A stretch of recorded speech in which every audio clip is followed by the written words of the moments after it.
Shalom. Bienvenue dans la présence du Seigneur.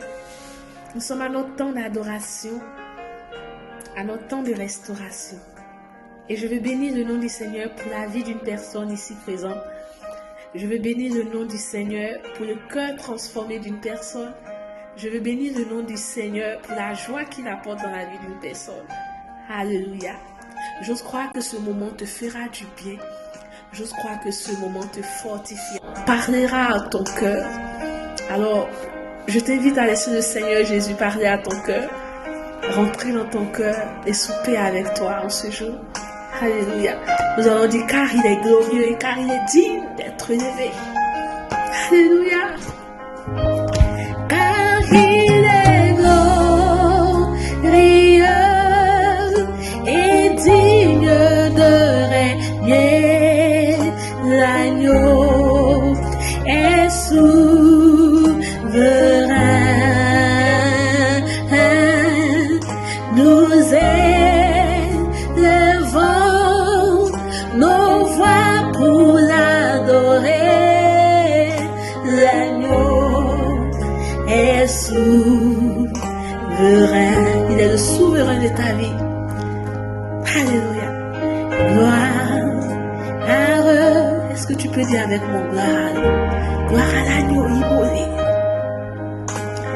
Gloire à l'agneau.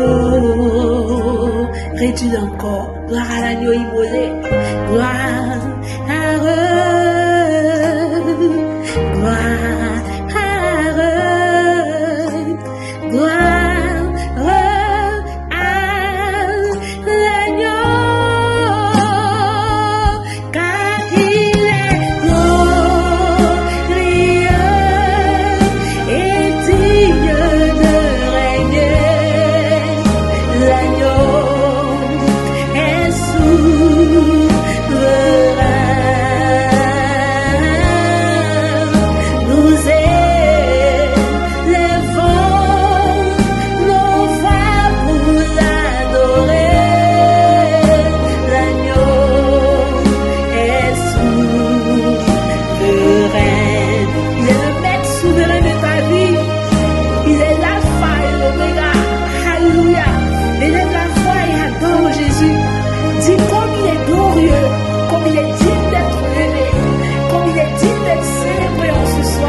L'agneau est souverain.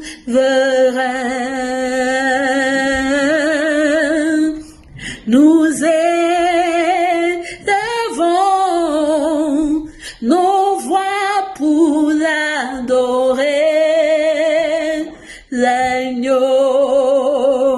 est souverain.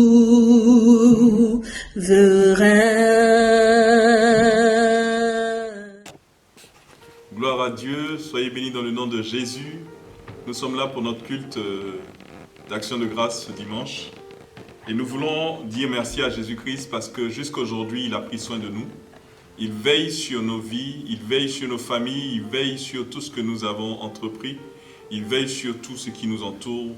Et nous voulons élever la voix et nous dire merci. Alors tu vas avec moi fermer les yeux et prier le Seigneur et lui recommander ce moment, lui dire merci pour sa grâce et sa bonté. Élevons la voix et prions. Seigneur, nous voulons te dire merci, Seigneur, toi qui prends soin de nos vies, qui gardes nos vies. Nous te disons merci parce que tu as veillé sur nous jusqu'à aujourd'hui, Seigneur. Alors que nous sommes passés dans ce temps de pandémie et que ce n'est pas encore totalement réglé cette histoire, mais nous avons la ferme assurance, Seigneur, nous avons la foi que tu prends soin de nous et que tu veilleras sur nous, sur chacun des membres de nos familles, Seigneur Tout-Puissant, et que nous serons protégés et gardés, Seigneur, dans le nom de Jésus-Christ. Nous te prions, viens prendre le contrôle de ce moment, sois l'alpha et l'oméga de ce moment, que nos cœurs soient circoncis pour ta parole, que notre entendement soit circoncis, que nous soyons bien disposés afin que cette parole vienne transformer quelque chose en nous. Tu n'as pas abandonné tes enfants, Seigneur Tout-Puissant. Tu as voulu que le Saint-Esprit soit là et qu'il vienne prendre soin de nous, nous enseigner, nous éduquer. Et nous voulons que le Saint-Esprit prenne le contrôle de ce moment et qu'il fasse quelque chose d'exceptionnel. Nous ne voulons pas sortir de ce moment en étant les mêmes, mais nous voulons être transformés par ta parole, car la parole est une semence qui vient et qui change nos vies. Dans le nom de Jésus-Christ, nous t'avons ainsi prié et nous te disons Amen. Soyez bénis dans le nom de Jésus. Aujourd'hui, nous voulons parler d'un thème qui est très important pour le chrétien. C'est un thème central même dans la parole de Dieu. Il s'agit de la foi. Et le thème de ce matin, c'est témoigner sa foi. Nous allons tout de suite prendre dans le livre de Hébreux, chapitre 11, le verset 6. Hébreux, chapitre 11, le verset 6. La Bible nous dit dans le livre de Hébreux, chapitre 11, verset 6. Je lis la version Louis II. Or, sans la foi, il est impossible de lui être agréable. Car il faut que celui qui s'approche de Dieu croit que Dieu existe et qu'il est le rémunérateur de ceux qui le cherchent. Amen. Ici, ce passage nous parle de foi. Et si vous lisez tout le chapitre 11 du livre d'Hébreux, vous verrez qu'on parle de témoignage de la foi. On parle d'Abraham, on parle de Sarah, on parle d'Enoch, on parle de différents patriarches et d'autres personnes qui ont manifesté la foi et qui ont été agréables à Dieu. Et ici, le passage nous dit qu'il est impossible de lui être agréable sans la foi. Et aujourd'hui, témoigner sa foi est quelque chose qui nous concerne tous. Nous sommes sur la terre et nous sommes les enfants de Dieu et nous devons témoigner la foi de la foi.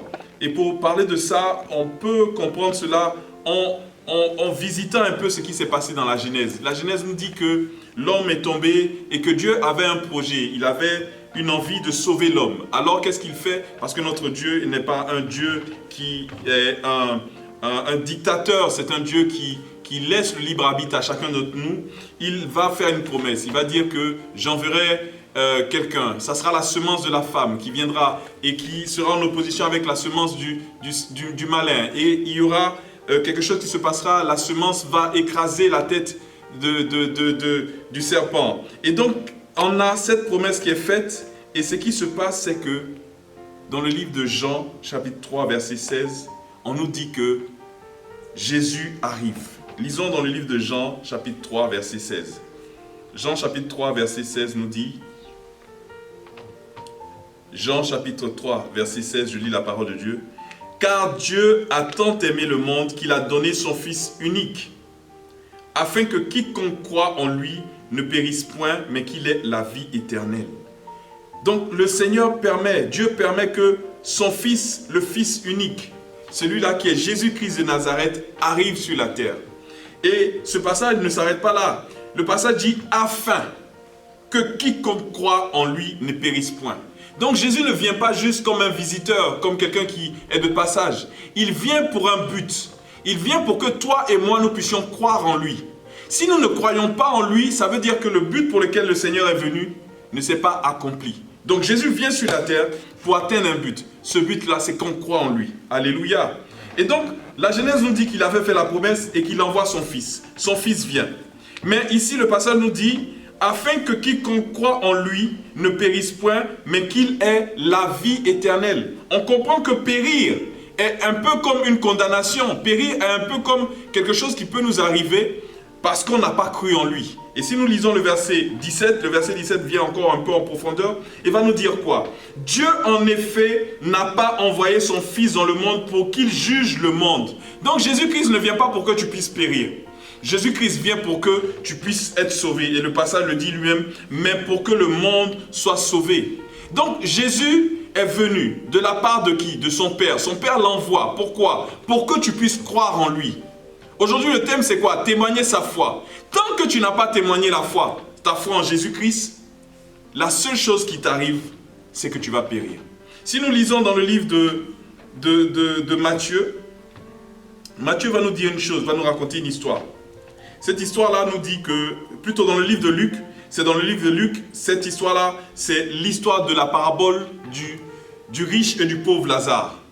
La Bible nous dit quelque chose de fort. La Bible nous dit que les deux hommes vont mourir. Et un va partir dans le sein d'Abraham et l'autre va partir dans le séjour des morts. Le sein d'Abraham qui est une image du paradis et le séjour des morts qui est l'image de l'enfer. Donc on se rend compte qu'il y a deux destinations qui vont être les destinations de toi, de moi et de toute la terre. Soit on ira au paradis, soit on ira en enfer. Mais Jésus-Christ, lorsqu'il vient, il vient pour que tu croies en lui, afin que tu ne partes pas en enfer, mais que tu puisses partir au paradis.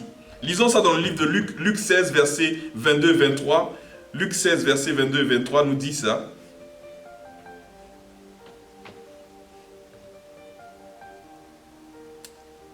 Luc 16, le verset 22 et 23.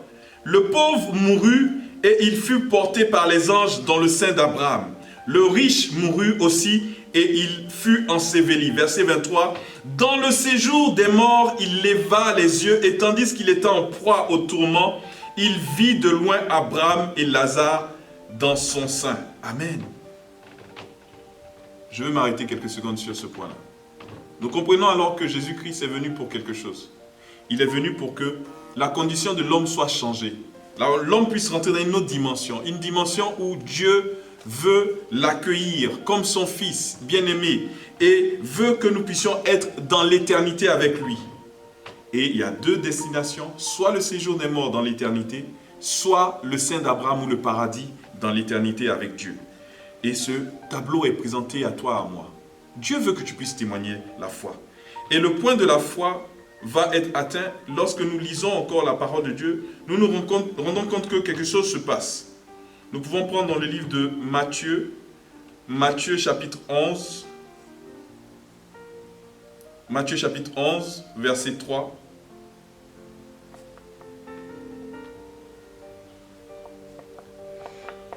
Matthieu 11, verset 3.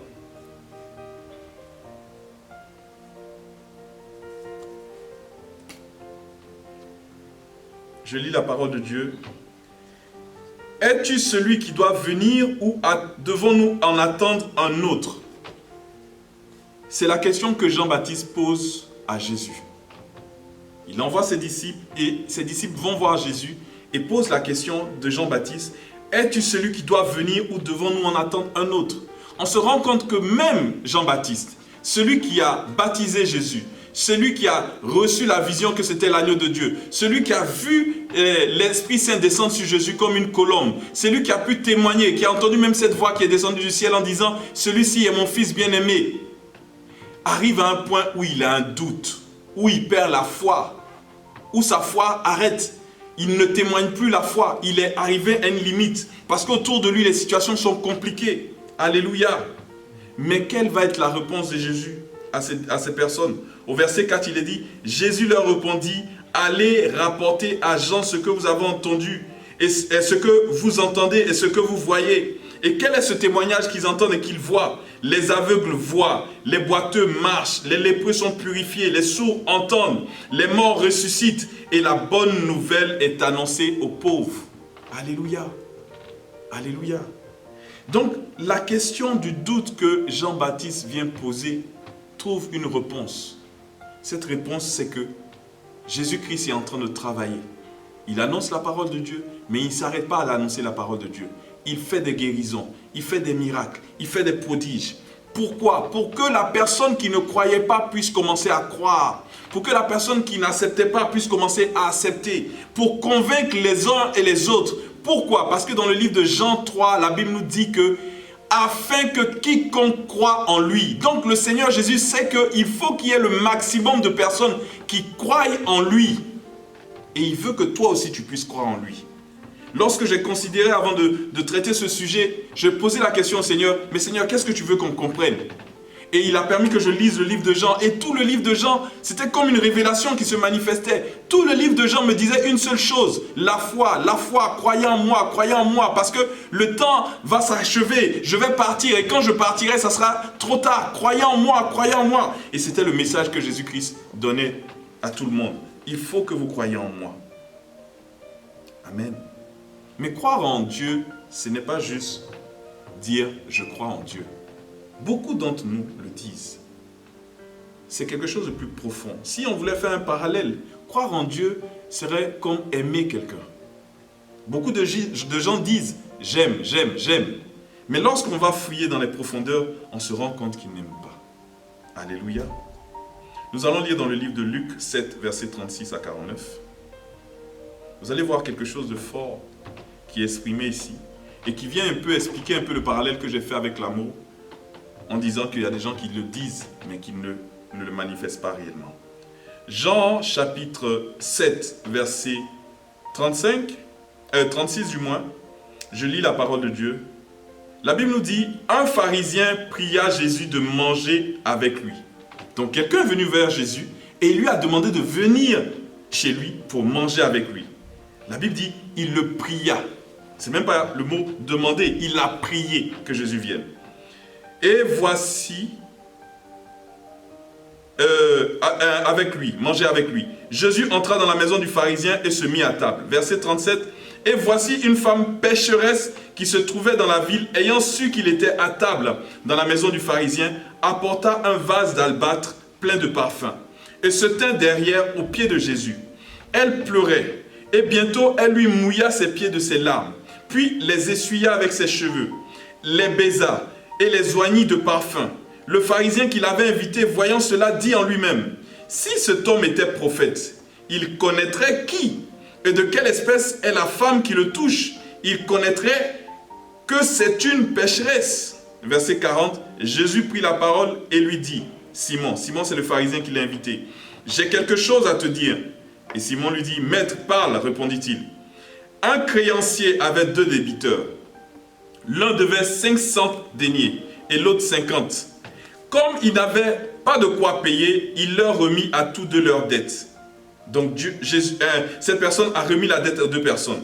Lequel l'aimera le plus? Simon répondit, celui, je pense, auquel il a le plus remis. Jésus lui dit, tu as bien jugé.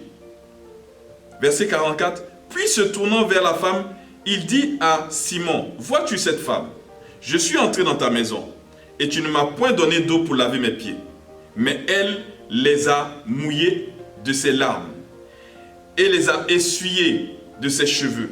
Verset 45, tu ne m'as point donné de baiser, mais elle, depuis que je suis entré, elle n'a point cessé de me baiser les pieds.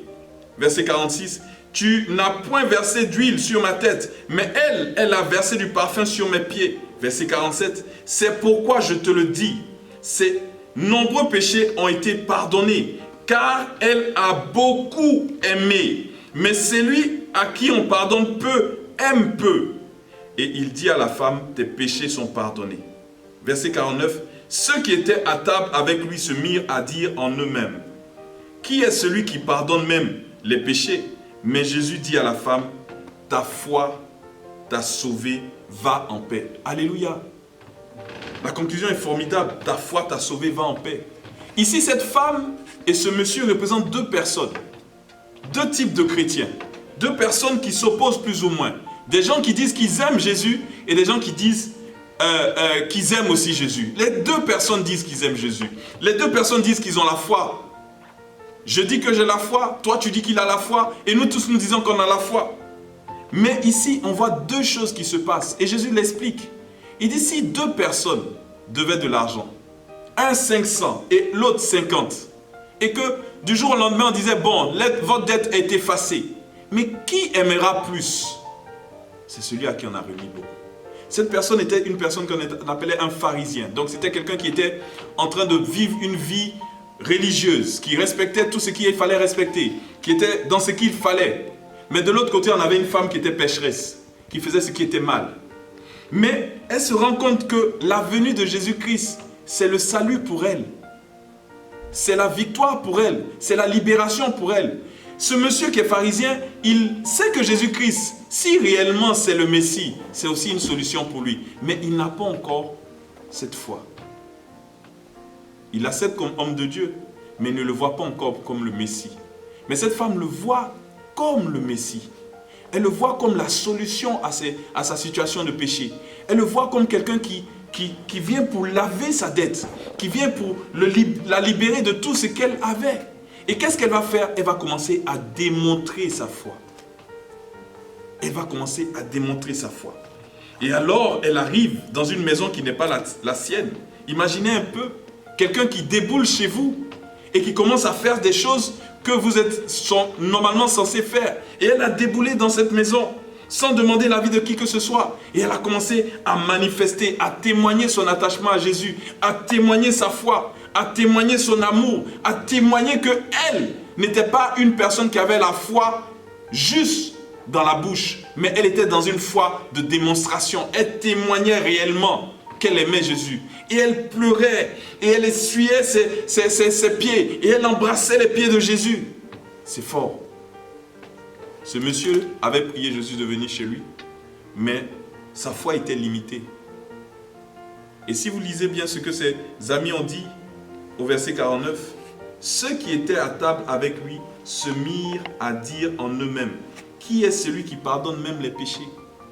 La femme savait qu'il avait la possibilité de pardonner les péchés, mais eux, ils ne le savaient pas, parce qu'ils n'avaient pas encore compris qui était Jésus.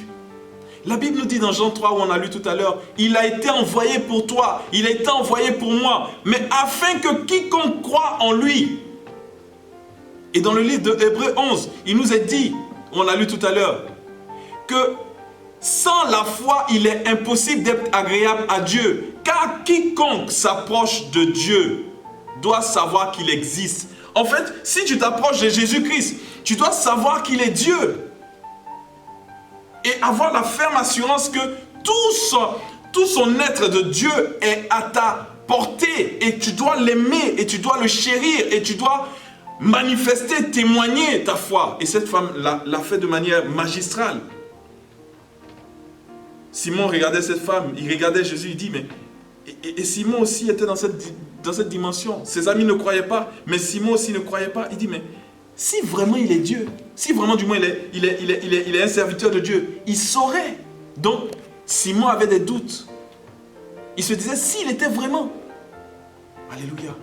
Et je sais qu'aujourd'hui, tu es dans cette disposition. Tu te dis souvent, quand les situations compliquées arrivent, si vraiment Dieu est Dieu, parce que tu ne te rends pas compte de tout ce qu'il a payé pour toi. Tu ne te rends pas compte de là où il t'a sorti. Tu ne te rends pas compte de là où il veut que tu puisses arriver. C'est essentiel. Et cette foi qu'il attend de toi n'est pas une foi, juste une foi intellectuelle ou une foi émotionnelle. C'est vraiment une foi réelle. Et tu dois témoigner de cette foi. Je discutais avec quelqu'un qui me disait, j'ai du mal à prier. J'ai du mal à aller, à témoigner de Jésus autour de moi. Et le Saint-Esprit me disait, une seule chose, c'est parce qu'elle n'a pas la foi. Et j'ai répondu cette question à la personne. Et en discutant, au début, elle a dit non, j'ai la foi. Mais elle s'est rendue compte que réellement, c'est le manque de foi qui l'empêchait de prier. C'est le manque de foi qui l'empêchait d'aller vers d'autres personnes annoncer Christ. Et quand vous regardez cet exemple avec cet homme qui est pharisien, qui est versé dans les Écritures, qui doit jeûner, qui doit avoir une vie vraiment très poussée, on se rend compte qu'il lui manque la foi. Mais cette dame n'a pas regardé les barrières qui pouvaient se présenter. Elle a manifesté la foi. Lisons dans le livre de Jean 1, Jean 1, verset 46, verset 45 même, on peut lire à partir du verset 45. La Bible nous dit, Philippe rencontra Nathanaël et lui dit, nous avons trouvé celui de qui Moïse a écrit dans la loi et dont les prophètes ont parlé, Jésus de Nazareth, fils de Joseph. Verset 46, Nathanaël lui dit, peut-il venir de Nazareth quelque chose de bon? Philippe lui répondit, viens et vois. Verset 47, Jésus voyant venir à lui Nathanaël lui dit de lui, voici un Israélite dans lequel il n'y a point de fraude. Verset 48, d'où me connais-tu? Lui dit Nathanaël.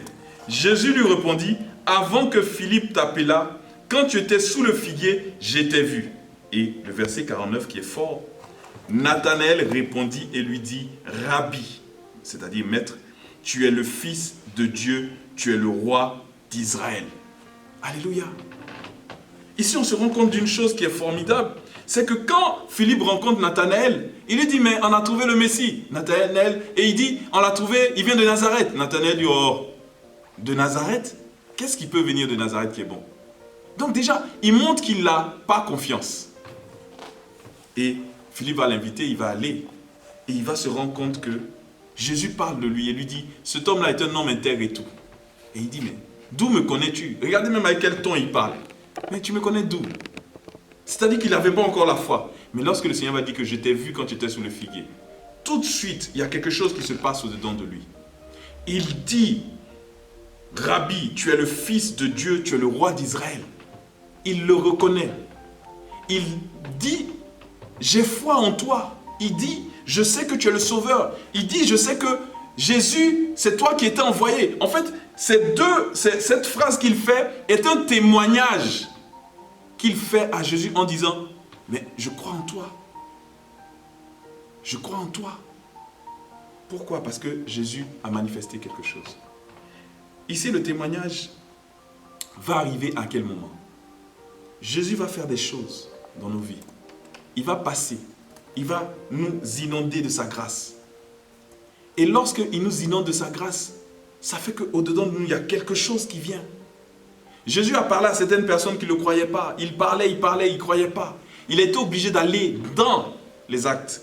Et quand il a posé les actes, les gens ont cru. Et dans Nathanaël, c'est un exemple fort pour dire que, pour que tu témoignes de la foi de Dieu, de Jésus-Christ, en Jésus-Christ du moins, il va falloir que tu expérimentes Dieu. Il va falloir que tu aies Dieu qui te visite. Il va falloir que tu aies Dieu qui vienne se déployer. Il va falloir que Dieu vienne habiter en toi et se manifester. Et tu es obligé de l'accepter.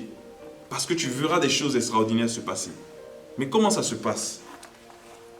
Ça va se passer que tu vas l'inviter. Inviter Dieu.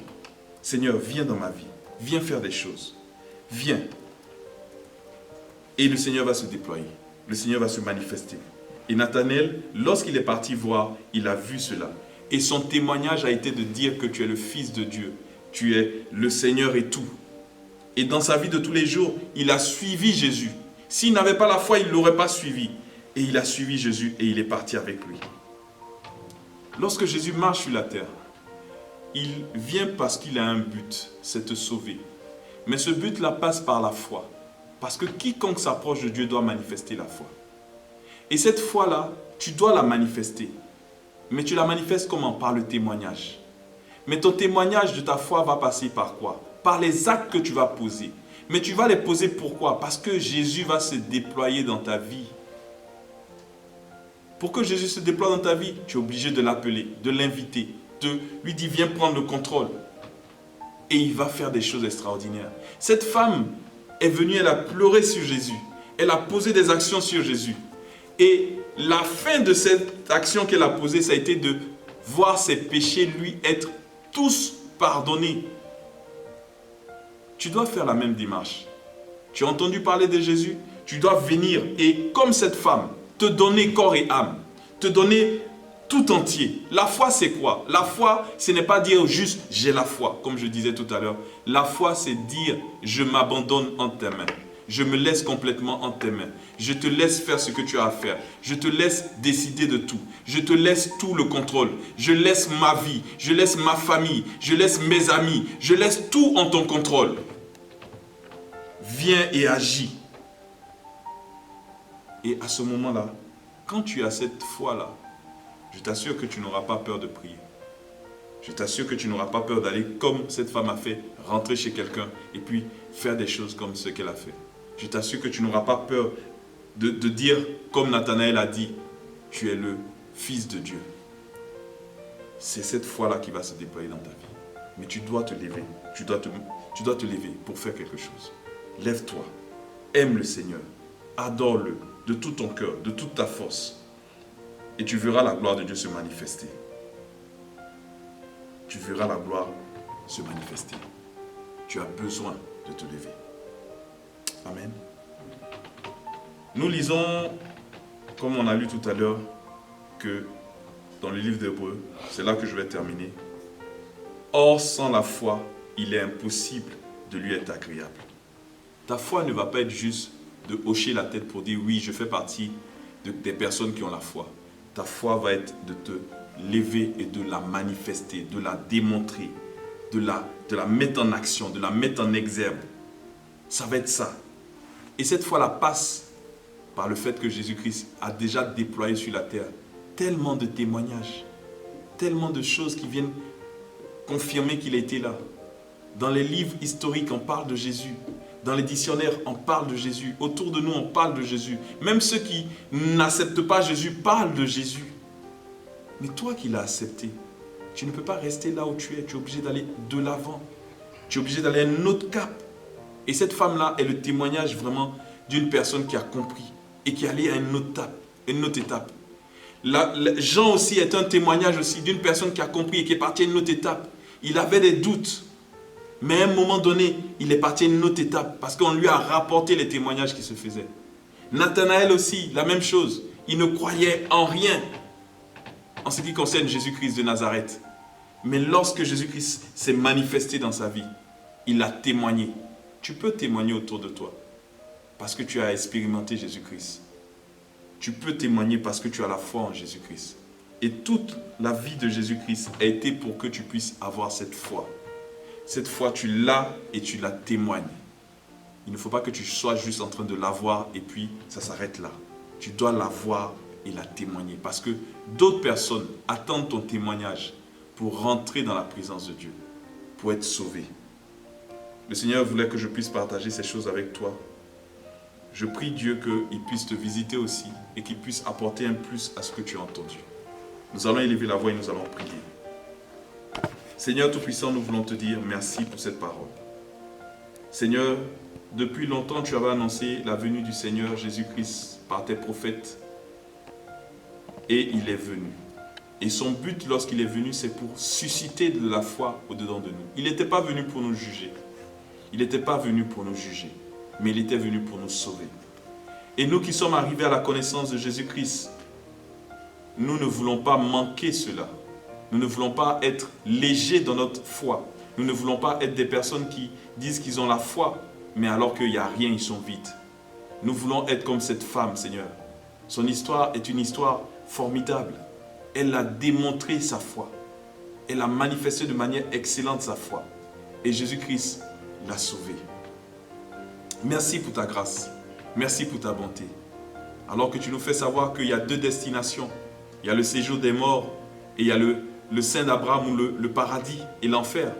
Nous ne voulons pas manquer d'avoir une véritable foi avec toi parce que nous ne voulons pas terminer dans le séjour des morts. Aide-nous, Seigneur. Viens au secours de chaque personne qui n'a pas suffisamment de foi.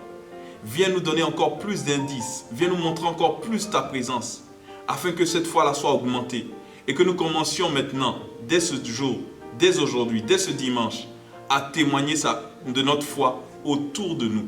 Que nos enfants soient impactés, que nos parents soient impactés, que nos amis soient impactés, que nos familles soient impactées, que partout où l'on passe, nous témoignons que tu es le Fils de Dieu venu sur la terre pour nous sauver. Que la gloire te revienne, Seigneur. Aide-nous au nom de Jésus-Christ.